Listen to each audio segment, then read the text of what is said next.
so केटा पहिला यो मामाको एउटा भिडियो हेर है भिडियो कि हाम्रो मामाको लाइभमा म जाँदा मामाले दिएको च्यालेन्ज चाहिँ के छ त केटा अस्ति र कोसिदिन्छु भने छ यो गिल इन्डिङसम्म पनि टप 7 मै हुनु पर्यो टप 7 भन्दा पछाडी चाहिँ हुनु भएन केटा म चाहिँ डिएनजी अफिसियलको एक्टिङ लिडर क्राउन गेमिङ है र त्यो मामाले दिएको च्यालेन्ज चाहिँ एफु वाइडले चाहिँ हारेको छ हैन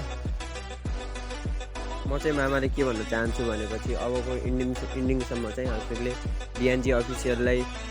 कमब्याक गरेर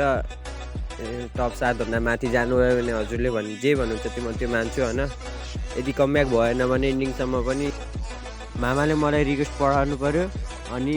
मैले जे भन्छु त्यो चाहिँ मान्नु पर्यो है मामाले यो केटा मामालाई च्यालेन्ज है मामा ठाउँ चाहिँ यो भिडियो जसरी नै पुगोस् है